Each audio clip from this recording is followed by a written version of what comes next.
하박국 3장 17절 그리고 18절 말씀입니다.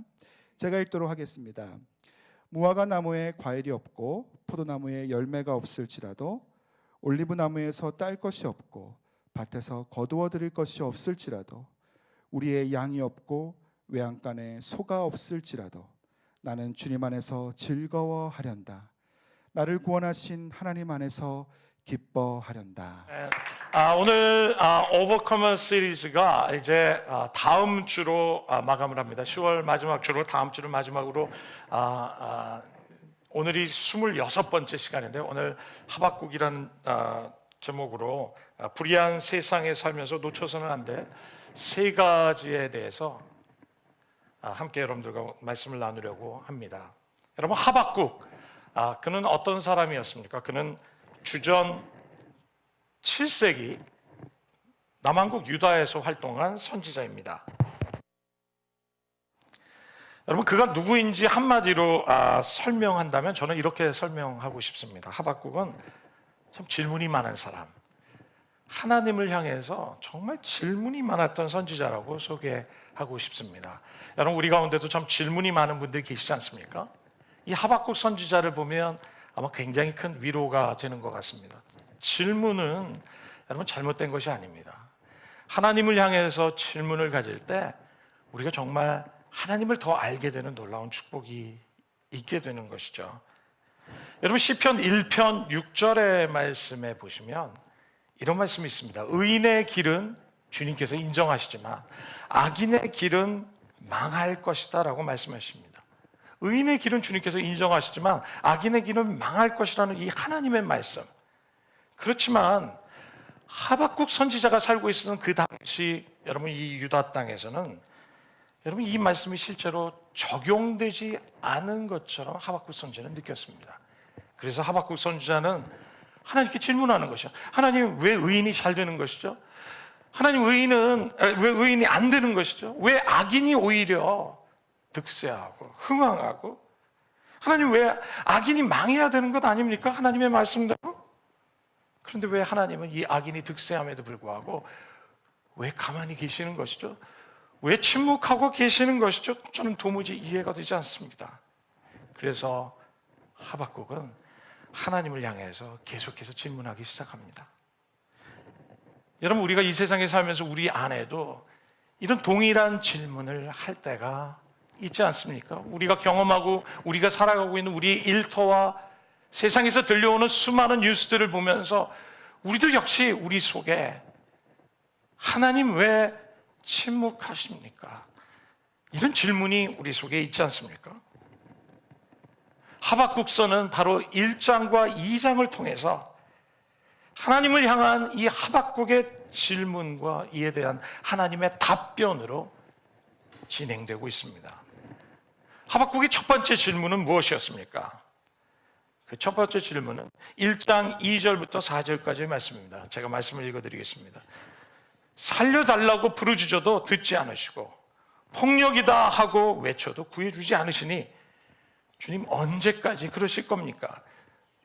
어째서 나로 불의를 보게 하십니까? 어찌하여서 악을 그대로 보기만 하십니까? 약탈과 폭력이 제 앞에서 벌어지고 있는데 다툼과 시비가 그칠 사이가 없는데 율법이 해이하고 공의가 아주 시행되지 못하고 있습니다. 악인이 의인을 협박하고 있으니 공의가 왜곡되고 말았습니다.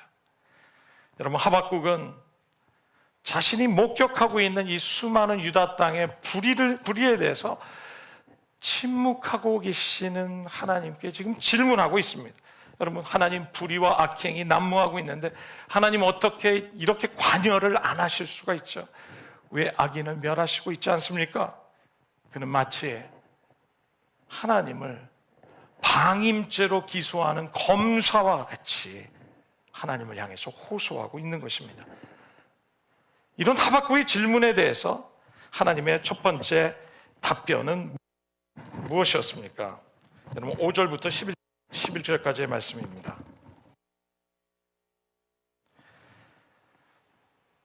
5절의 말씀을 제가 너희는 민족들을 눈여겨보아라. 놀라고 즐겁한 일이 벌어질 것이다. 이제 내가 바벨론 사람을 일으키겠다. 그들은 사납고 성급한 민족이어서 그들은 두렵고 무서운 백성이다. 그들은 폭력을 앞세우고 포로를 모래알처럼 많이 사로잡을 것이다. 그러나 제 힘이 곧 하나님이라고 여기는 이 죄인들도 마침내 바람처럼 사라져서 없어질 것이다. 하나님의 답변은 무엇이었습니까? 내가 바벨론을 들어서 유다의 악을 심판하겠다는 것입니다. 불의로 가득한 유다 민족을 심판하기 위해서 하나님께서는 당시에 강대국이었던 바벨론 제국을 들어서 일으키셔서 그들을 통해서 이 유다의 죄악을 심판하시겠다는 것입니다. 여러분, 이 말을 들었던 하박국은 또 하나님께 질문을 합니다. 두 번째 질문은 무엇입니까? 하박국 1장 13절입니다. 악한 백성이 의로운 백성을 쳐서 이겨도 잠잠히 보기만 하실 겁니까? 하나님 왜 하필이면 바벨론입니까? 그들은 이 유다보다 우리보다 더 악한 자들 아닙니까? 하나님께서 어떻게 이 악한 자들을 통해서 심판하실 수 있습니까? 하나님은 하나님을 향해서, 하박국은 하나님을 향해서 지금 잘못하고 계시다고 그는 따지고 있는 것입니다. 도무지 이해가 되지 않는다고 말하고 있는 것입니다. 이 하박국 선지자는 그 풀리지 않은 마음속에 그가 결정한 것이 있습니다. 그것은 하나님께서 답변을 주실 때까지 그는 작심하고 기다리겠다고 결정합니다. 하박국 2장 1절의 말씀을 우리 한 목소리로 읽을까요? 같이 읽겠습니다. 시작.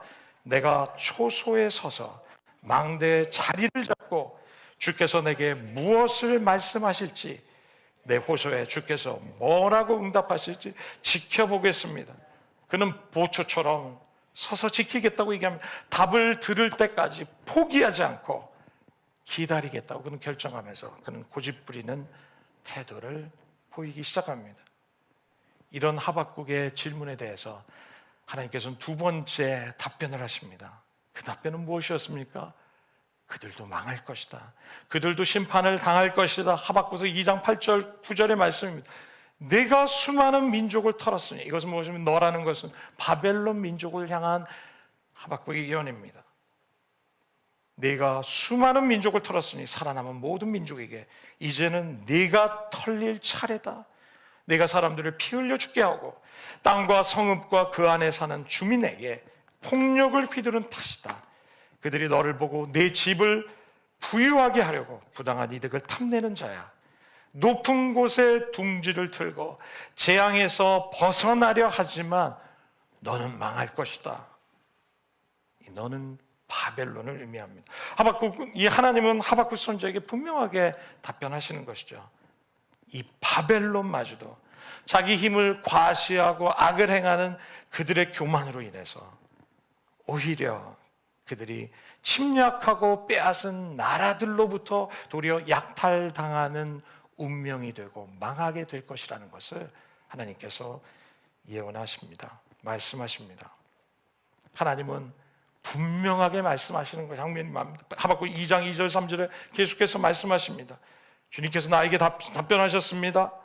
너는 이 묵시를 기록해라. 판에 똑똑히 새겨서 누구든지 달려가면서 읽을 수 있게 하라. 이 무슨 말입니까? 판에 똑똑히 새겨라. 돌판에 똑똑히 새기라는 말씀입니다. 그 말씀이 변하지 않을 것이라는 것입니다. 달려가는 사람들도 읽을 수 있게 해라. 이 말씀은 무엇입니까? 그 정도로 선명하게 새기라는 말씀입니다. 이것은 분명하게 임할 것이라는, 반드시 이루어질 거라는 하나님의 말씀을 의미합니다. 이 묵시는 정한 때가 되어야 이루어진다. 끝이 곧 온다는 것을 말하고 있다. 이것은 공연한 말이 아니니 비록 더딜지라도 그때를 기다려라. 반드시 올 것이다. 반드시 이루어질 것이다. 늦지 않을 것이다. 하나님의 때, 하나님의 약속의 말씀이 분명히 이루어질 것에 대해서 보기에는 더딘 것처럼 느껴질지 모르지만 참고 기다린다면 하나님의 신실한 말씀은 반드시 이루어진다는 것입니다. 이것은 무엇입니까? 의인은 인정하시지만 악인은 반드시 하나님의 심판을 면치 못할 것이라는 이 하나님의 공의로우신 하나님의 말씀은 분명히 임할 때가 올 것이라는 것입니다. 악이 세상에서 득세하고 악인들이 잘 되는 것 같지만 여전히 하나님이 악을 미워하고 계시다는 것입니다. 때가 되면 하나님이 심판하시고 공의의 하나님께서 반드시 그 일을, 그 말씀을 지키실 것이라는 것입니다.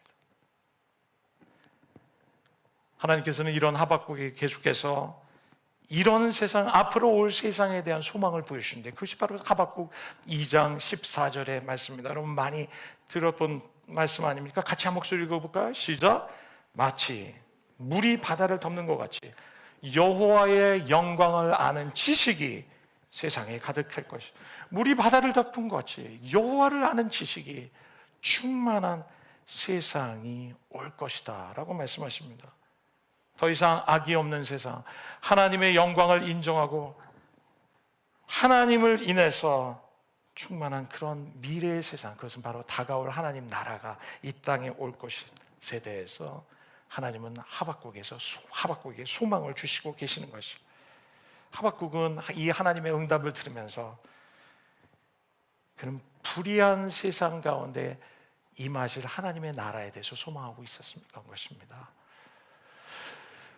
저는 이 하박국의 선지자의 메시지를 통해서, 오늘 이 하박국서를 통해서 우리에게 정말 불의한 세상에서 살고 있는 저와 여러분들에게, 아니 이 코로나와 같은 정말 어려운 세상에 살고 있는 저와 여러분들에게 주님께서 이 하박국 선지를 통해서 주시는 세 가지 메시지가 있는 것을 발견하게 됩니다. 그 첫 번째 메시지는 우리는 이 불의한 시대, 이 코로나와 같은 시대에 믿음으로 살아야 한다는 것입니다. 이 하박국 2장 4절의 말씀이죠.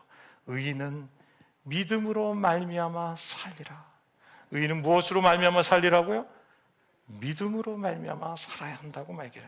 여러분, 믿음으로 산다는 것은 무엇입니까? 그것은 보이는 것을 따라서 사는 삶이 아니라 보이지 않는 하나님 나라를 위해서 살아가는 삶을 의미하는 것이죠. 하박국 선지자는 이 주님의 응답에 대해서 정말 말씀을 믿기 시작했습니다. 물이 바다를 덮는 것 같이 온 땅에 하나님의 영광이 가득한 세상이 올 것이라는 말씀처럼 이 땅에 하나님 나라가 임하실 것이라는 것에 대해서 그는 믿었고 그 하나님을 신뢰하기 시작했던 것이죠. 지금의 상황은 정말 모든 것이 이 하나님의 말씀과는 전혀 다르게 보일지 모르지만, 그러나 하나님의 말씀 그대로 이루어질 것이라는 것에 대한 믿음, 그 믿음대로 살 것이라고 하박국 선지자는 천명하고 있는 것입니다. 의인은 믿음으로 말미암아 살리라. 여러분, 의인은 믿음으로 말미암아 살리라. 이건 구원받은 하나님의 자녀들이 살아야 할 삶의 태도는, 삶의 원리는 믿음이라는 것입니다. 이것이 바로 우리 그리스도인들이 살아야 할 삶의 방식인 것이죠. 그 믿음을 가지고 우리는 오늘을 살아야 합니다. 여러분, 우리가 살고 있는 세상은 하박국과 다르지 않습니다. 불의가 가득하고 공의롭지 못한 세상 속에 살면서 우리는 때로는 마음에 상하기도 하고 상처를 받기도 하고 분노가 있기도 하고 억울함과 수치, 모욕감을 경험하기도 하죠. 여러분, 우리가 살고 있는 삶은 지금 코로나로 인해서 불확실하고 불안정한 삶을 우리는 살아가고 있습니다. 이러한 시기에 하나님께서는 이 하박국 선지를 통해서 우리에게 말씀하시고 격려하시는 것은 믿음으로 살아야 한다는 것입니다. 포도나무에 열매가 없어도 하나님을 신뢰하는 것, 하나님을 신뢰하는 것, 이것이 바로 믿음으로 사는 것이라는 것이죠. 자녀가 없어도 약속하신 그것을 또한 이루실 줄을 확신했던 여러분 아브라함, 그 아브라함처럼 주님을 신뢰하며 사는 것, 여러분 이것이 바로 믿음으로 사는 것입니다. 사람을 의지하지 않고 오직 하나님 한 분만을 신뢰하며 사는 것. 방백도 의지하지 않고 병거도 의지하지 않고 군대도 의지하지 않고 자신의 힘과 자신의 지혜도 의지하지 않고 의지할 만한 어떤 사람도 의지하지 않고 오직 하나님만 의지하는 삶, 이것이 바로 믿음으로 살아가야 하는 삶인 것을 우리에게 말씀하십니다. 이것이 바로 이 코로나 시대에, 이 불의한 시대에 우리가 살아야 할 믿음의 삶인 것을 우리에게 말씀하십니다. 여러분, 우리가 믿음으로 살기로 결단할 때만 우리가 살아낼 수 있습니다. 하나님을 신뢰하기로 결정할 때만 우리가 승리하는 삶을 살 수 있을 줄 믿습니다. 두 번째 하박국이 주시는 메시지는 기도하며 살아야 한다는 것입니다. 여러분, 하박국 2장 14절에 물이 바다를 덮은 것 같이 여호와의 영광을 인정하는 것이 온 세상에 가득할 것이라고 말씀하시죠. 여러분, 이 말씀을 들었던 하박국은요, 이 하나님 앞에 하나님의 소망을 들었을 때 그는 기도하기 시작했습니다. 여러분, 그 기도가 어디에 나옵니까? 하박국 3장 2절입니다. 우리 같이 한 목소리 읽을까요? 같이 읽겠습니다. 시작. 여호와여, 내가 주께 대한 소문을 듣고 놀랐습니다. 여호와여, 주는 주의 일을 수년 내에 부응케 하옵소서. 이 수년 내에 나타내시옵소서. 진노 중에라도 긍휼을 잊지 마옵소서. 여호와여, 주의 일을 수년 내에 부응케 하옵소서. 이 수년 내에 나타내시옵소서. 진노 중에라도 긍휼을 베풀어 주십시오. 여러분, 하박국은 너무나 많은 질문 속에 그는 하나님을 향해서 호소할 뿐만 아니라 마음속 한 구석에는 불평했던 그 하박국의 여러분, 질문, 하나님을 향한 반응들이 있지 않았습니까? 그는 세상의 악함에 대해서 불평하는 불평자였습니다. 그런데 이제 그가 더 이상 불평자가 아니라 기도하는 사람으로 변했습니다.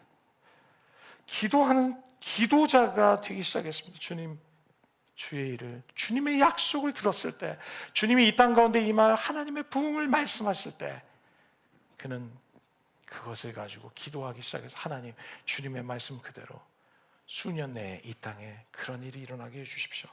그날이 속히 올 수 있게 해주십시오 라고 기도하는 중보 기도자가 되기 시작했습니다. 여러분, 세상의 불의함에 대해서 불만불평하는 사람들은 참 많습니다. 그러나 기도하는 사람은 참 적습니다. 하나님은 오늘날 이 불의한 세상 속에 살아가는 우리에게 더 이상 불평자로 그치지 않고 기도하는 중보 기도자가 되기를 주님 원하십니다. 하나님의 약속을 붙잡고 그 하나님의 원하시는 그 나라가 이 땅 가운데 임할 수 있도록, 정의와 공평이, 하나님의 공의가 이루어지는 나라가, 그 하나님이 그런 나라를 이 땅에 이루어 가시기 원하시는 그 하나님의 뜻이 우리 가운데 임할 수 있도록 기도하는 사람들이 되기를 원하십니다. 어떤 분들은 이렇게 말씀하실지 모르겠습니다. 하나님이 그것을 원하신다면 그냥 우리가 아무것도 안 해도 그냥 이루어지는 것 아니겠어? 그냥 하나님은 전능하신 분이니까 그냥 당연히 그 일이 이루어지지 않겠어? 뭐 굳이 내가 기도해야 될 필요가 있겠어? 그럼 이렇게 질문하실지도 모르겠습니다. 그러나 여러분, 에스겔서 36장 37절에 보니까 이런 말씀이 있습니다. 나 주 여호와가 말한다. 그래도 이스라엘 족속이 이와 같이 자기들에게 이루어지기를 위하여 내게 구하여야 할지라. 하나님은 이스라엘 백성들에게 이 에스겔서 말씀 이전에 수많은 하나님의 회복과 하나님의 부흥에 대해서 약속하십니다. 그런데 그러시고 나서 하나님께서 이 에스겔 선지자에게 말씀하신 것은 이것입니다. 그래도 이스라엘 족속이 이와 같이 자기들에게 이루어 주시기를 위해서 우리가 기도해야 한다는 것입니다. 하나님의 계획이 있을지라도 하나님은 우리의 기도를 요구하십니다. 우리가 그 하나님의 뜻이 이 땅에 이루어지기를 위해서 기도해야 한다고 주님 말씀하시는 것이에요. 왜냐하면 하나님은 당신이 원하시는 뜻을 혼자도 다 하실 수 있지만 하나님은 우리의 기도를 통해서 이 일을 하시기로 자기 스스로를 제안하셨어요. 그리고 저와 여러분을, 하나님의 교회 공동체를 바로 하나님의 뜻을 함께 이루어가는 동역자로 우리를 초청하시고 우리와 함께 일하시고 바로 우리의 기도를 통해서 하나님 나라가 이 땅에 임하기를 원하시는 것이죠. 여러분, 예수님께서 기도에 대해서 제자들에게 가르치시면서 어떤 기도를 가르치셨습니까? 너희는 이렇게 기도하라 하시면서 아버지의 뜻이 하늘에서 이루어진 것 같이 땅에서도 이루어집시오라고 기도하라고 얘기합니다. 하나님의 아버지의 뜻이 이 땅에 이루어지도록 기도하라고 얘기합니다. 하나님의 나라가 이 땅에 이루어지도록 너희가 기도하라고 주님 말씀하시지 않았습니까? 하나님의 나라가 이 땅에 임할 수 있도록, 하나님의 뜻이 이 땅에 임할 수 있도록, Your kingdom come, Your will be done on earth as is in heaven. 그 아버지의 뜻이 가지고 우리 모두가 이 땅에 이루어질 수 있도록 기도하고 기도하는 주님의 종들이 되기를 주님 원하십니다. 여러분의 삶 속에 만족할 수 없다면, 여러분들의 삶의 현장 속에 만족할 수 없다면 기도하시기 바랍니다. 여러분의 일터에, 여러분의 캠퍼스에, 여러분의 가정에 하나님 나라가, 하나님의 뜻이 임할 수 있는 중보 기도자로 기도하는 사람들이 되시기를 주의 이름으로 축원합니다.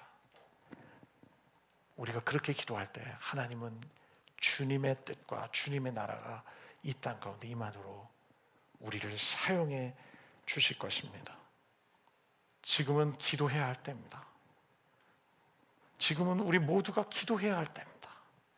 이 코로나 시기에 무엇보다 하나님께서 우리에게 원하시는 것은 골방으로 들어가서 하나님 나라를 위해서 기도하는 주님의 종들을 찾고 계십니다. 시험에 들지 않게 깨어 기도하라고 주님 말씀하시지 않습니까? 시험에 들지 않게 깨어 기도해라. 제자들에게 주님께서 요청하신 것처럼 여러분, 우리가 기도하지 않을 때, 여러분 우리에게 환난을 경험하고 어떤 어려운 상황이 닥칠 때 기도하지 않는 사람은 시험에 들기 시작합니다. 낙심하고 좌절하고 흔들리고 하나님이 원하시는 뜻 가운데 이루지 못하고 믿음으로 서 있지 못할 때가 많습니다. 여러분, 기도하는 성도, 기도하는 교회, 오직 기도하는 자들만 우리는 모든 시험을, 모든 환난을, 모든 어려움을 능히 이겨낼 수 있기 때문에 주님은 우리에게 기도하라고 말씀하십니다. 지금은 기도해야 할 때입니다. 여러분의 삶의 현장에 기도실을 셋업하십시오. 골방 기도를 셋업하십시오. 여러분의 삶 속에 1시간 기도가 이루어질 수 있도록 주님 앞에 나가는 그런 훈련의 시간들이 있으시기를 주님의 이름으로 축원합니다. 세 번째, 주님께서 우리에게 말씀하시는 것은 이 코로나 시기에, 이 불의한 시대에 우리가 어떻게 살아야 할지, 하나님을 즐거워하고 하나님을 기뻐하는 삶을 살아야 한다고 말씀하십니다. 하박국서 3장 17절 18절, 우리가 너무나 잘 알고 있는 유명한 구절이죠. 우리 한 목소리를 같이 읽어볼까? 같이 읽겠습니다. 3장 17절입니다. 시작.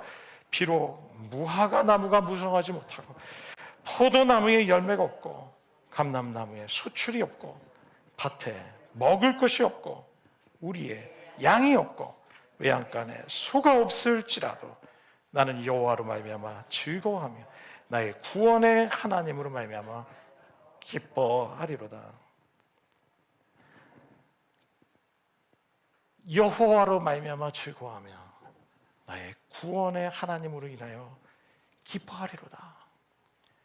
하나님, 우리가 기뻐해야 한다고 말씀하십니다. 여러분, 우리가 기쁨이란, 성경에서 말하는 이 기뻐하라, 기쁨이란 상황과 환경으로부터 오는 기쁨을 말하고 있지 않습니다. 여러분, 우리가 어떤 상황이 정말 기쁠 만한 좋은 조건과, 여러분 무슨 일이 잘 될 때 우리가 기뻐하죠. 그러나 그것만을 내포하고 있지 않는다는 것을 우리가 성경의 기쁨이라는 것을 스터디를 하다 보면, 공부를 하다 보면 깨닫기 시작합니다. 요한복음 15장에 예수님께서 이런 말씀을 하셨습니다. 내 기쁨이 너희 안에 있어 너희 기쁨을 충만하게 하기 원한다 말씀. 예수님은 제자들에게 내 기쁨이 너희 안에 있기를 원한다고 말씀하십니다. 예수님 안에 있는 기쁨. 그 기쁨이 우리에게 있기를 원한다고 말씀하십니다. 그런데 예수님께서 이 말씀을 하셨던 배경이 무슨 배경인 줄 아십니까? 이 요한복음 15장에 예수님께서 이 말씀을 하실 때는 예수님께서 십자가에서 여러분 죽기 바로 직전에 제자들의 마지막 유언처럼 하신 말씀이 요한복음 15장의 말씀입니다. 예수님은 자기 자신의 죽음이 임박했음을 분명히 알고 계셨습니다. 그럼에도 불구하고 예수님은 내 안에 기쁨이 있다고 얘기하십니다. 여러분, 이 기쁨은 우리가 생각하는 상황과 환경으로 오는 기쁨이 아닌 것을 우리가 깨닫게 됩니다. 어떻게 이 죽음을 앞둔 고통스러운 상황 가운데에서도 기뻐하는 그 기쁨이 우리 속에 있기를 원한다고 주님은 말씀하시는 것이에요. 사도 바울도 기쁨에 대해서 우리에게 말씀하시는데요. 빌립보서 4장 4절에 이 말씀을 하시죠. 주 안에서 기뻐하라. 주 안에서 항상 기뻐하라. 내가 다시 말하느니 기뻐하라. 또 말하는데 주님 안에서 너희는 기뻐해야 한다. 단순히 상황 속에서 오는 기쁨이 아닙니다. 왜냐하면 이 사도 바울이 기뻐하라고 말씀하시는 이 말씀을 하셨을 때 사도 바울은 지금 빌립보 감옥에 갇혀서 감옥 밖에 있는 성도들을 격려하면서 기뻐해야 한다라고 말씀하고 계시는 거죠. 바울은 감옥 안에서도 기뻐하는, 감옥 안에서도 이 기쁨을 말하고 있는 이런 기쁨을 지금 사도 바울은 언급하고 있는 것입니다. 하나님이 우리에게 기뻐하라고 하시는 말씀은 상황과 환경에서 느낄 수 있는 그런 기쁨이 아니라 상황과 환경은 너무나 기뻐할 수 없는 상황일지라도 주님 안에서 기뻐하는 그 기쁨을 말씀하고 계시는 것이죠. 예수님과 같이, 바울과 같이 그들이 고통스러운 감옥이나 십자가를 앞두는 고통스러운 상황에서도 기뻐할 수 있었던 그 기쁨. 그런데 여러분, 하박국 선지자는 이 기쁨에 대해서 오늘 이 말씀을 하시면서 동일한 말씀을 지금 하고 계시다는 거예요. 뭐라고 얘기합니까? 비록 무화과 나무가 무성하지 못하고 포도나무에 열매가 없고 감람나무에 소출도 없고 밭에 먹을 것이 없고 우리의 양도 없고 외양간에 소가 없을지라 내 삶에 어떤 기뻐할 수 있는 조건이 없을지라도 나는 여호와로 말미암아 즐거워하고 내 구원의 하나님으로 인하여 기뻐하리라. 하박국 선지자가 말씀하고 있는 기쁨은 기뻐할 수 있는 상황이 아님에도 불구하고 기뻐할 수 있는 조건을 찾아볼 수 없을지라도 기뻐하는 그 기쁨을 가져야 한다고 우리에게 말씀하고 계십니다. 여러분, 어떻게 이런 기쁨을 가질 수 있습니까? 어떻게 우리가 이런 기쁨을 가질 수 있습니까? 오로지 가능한 것은 하나님 때문에, 하나님만 가능한 것입니다. 하박국 선지자는 감사할 수 없는 상황에 있었지만 그 하나님이 누구신지를 깨달았고 하나님의 신실하심을 깨달았고 반드시 약속을 이루실 그 하나님을 신뢰할 수 있을 때 그는 비로소 감사할 수 있었습니다. 무화과 나무에 열매가 없고 포도나무에 열매가 없고 소양간에 양이 없고 소출이 없고 그런 상황일지라도 나는 여호와로 인하여 즐거워하고 여호와로 인하여 기뻐할 것이다. 그리스도인이 기뻐해야 할 이유는 바로 하나님입니다. 그리스도인이 기뻐해야 할 이유는 딱 한 가지밖에 없습니다. 하나님 때문에, 하나님으로 인해서 즐거워하고 기뻐하는 불의한 세상에서 살고 있을지라도 아름다우신 하나님이 다가올 나라를 준비를 하고 계심을 우리가 기대하고 믿음으로 바라볼 때 우리는 즐거워하고 기뻐하는 것입니다. 기뻐할 상황과 환경이 아닐지라도 이런 상황에서도 우리와 변함없이 함께 하시는 그 아름다운 주님이 계신 것을 우리가 바라보면서 우리는 기뻐하는 것입니다. 그 주님으로 인해서 우리가 이 모든 위기와 어려움의 시간을 극복할 수 있을 것이라는 그런 믿음 때문에 우리는 기뻐하는 것입니다. 사업이 어려움에 처하고 경제적인 위기를 경험하고 있을지라도 하나님으로 인해서 기뻐할 수 있는 것입니다. 코로나의 어려움 상황 속에서 이런 어려운 상황 속에서도 우리는 하나님 때문에 기뻐할 수 있습니다. 육체적인 연약함과 질병 가운데 고통하고 있는 분이 계실지라도 이런 가운데에서도 우리는 기뻐할 수 있습니다. 하나님 때문에. 여러분, 믿음의 사람들은 이런 모든 부정적인 상황을 뛰어넘어서 하나님으로 기뻐하고 감사하는 사람이 믿음의 사람들입니다. 하나님을 믿는다고 하면서 우리 안에 얼마나 불만과 불평이 많은지 모르겠습니다. 저 자신을 보더라도 상황과 조건을 보면서 기쁨을 쉽게 잃어가고 있는 저 자신을 바라보면서 정말 내 안에 하나님으로 즐거워하지 않고 기뻐하지 않고 있는 우리 자신이라면 이제 멈춰서서 우리의 인생을 살펴보아야 할 것입니다. 차마 어떤 분은 차마 나는 하나님께는 불평하지 않아 라고 하실지 모르지만 내 부모님을 향해서, 내 가족들을 향해서, 내 주변 사람들을 향해서, 내 교회를 향해서, 내 일터를 향해서, 직장을 향해서, 사회를 향해서, 이 나라를 향해서 끊임없이 불만 불평하고 있다면 오늘 하나님께서는 우리에게 주님을 바라보며 이 모든 상황이 알지만 하나님으로 인해서 기뻐하는, 하나님께 소망을 두고 하나님으로 인해서 기뻐하는 사람들이 되기를 주님은 원하십니다. 여러분, 요한복음 15장 11절의 말씀을 우리 다시 한번 한 목소리로 좀 읽어보면 어떨까요? 내 기쁨이 너희 안에 있어 너희 기쁨을 충만하게 하라. 내 기쁨이 너희 안에 있기를 원하신다고 말씀. 주님의 기쁨이 십자가를 앞두고도 기뻐하시는 그 초자연적인 주님의 기쁨을 오늘 예수님께서는 여러분들에게 부어주시기 원하십니다. 여러분의 최근의 삶에 여러분의 기쁨을 잃지는 않으셨습니까? 코로나가 너무 길어지면서 여러분 혹시 이 기쁨을 놓쳐버리지는 않았습니까?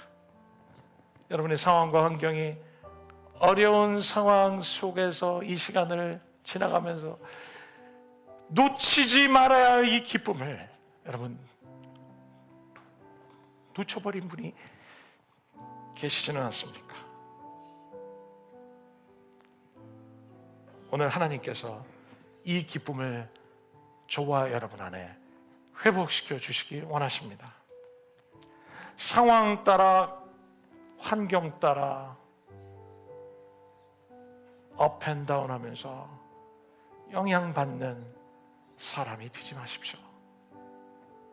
상황 따라, 환경 따라, 조건 따라 믿음이 흔들리는 종들이 되지 마십시오.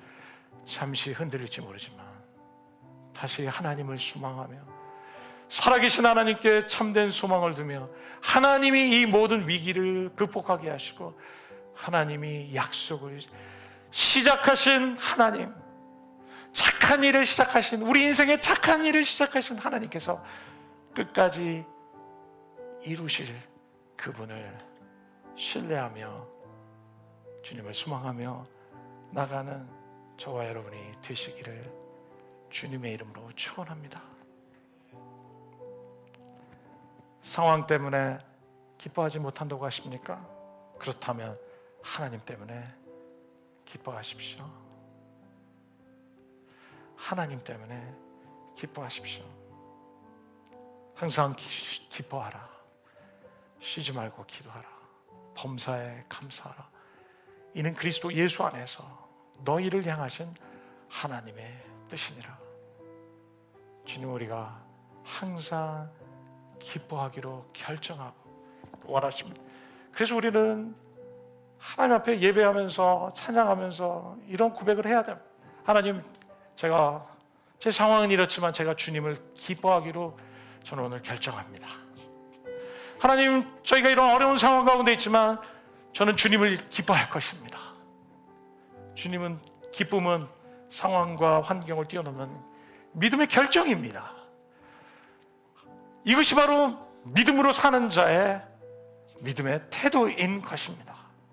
왜냐하면 우리는 상황이 아닌 하나님이 우리의 기쁨의 근원이시고 하나님이 우리의 기쁨이시기 때문에 그렇습니다. 불의한 세상에서, 코로나의 상황 가운데서 믿음으로 기도하고 믿음으로 살고 기도하며 살아가며 하나님을 기뻐하는 저와 여러분이 되시기를 주님의 이름으로 축원합니다. 기도하겠습니다. 주 예수님, 우리 안에 기쁨을 회복시켜 주시옵소서. 잃어버린 기쁨을 회복시켜 주십시오. 상황과 환경으로 인해서 기뻐하려고 했던 저희들, 하나님, 잠시 우리를 기뻐하게 할 수는 없지만 하나님, 내가 주님으로 인하여 기뻐하기로 결정합니다. 하나님은 신실하신 분이시기에, 우리에게 약속을 지키시는 분이시기에, 어떤 상황이 와도 흔들리지 않는 분이시기에, 어떤 상황이 와도 우리와 함께 하시는 분이시기에 주님을 신뢰하고 주님을 기뻐하기로 결정합니다. 주 예수님, 오늘 우리 한 사람 한 사람에게 참된 주님의 기쁨이 회복되는 놀라운 축복을 주시옵소서. 살아계신 예수 그리스도 이름으로 기도드립니다.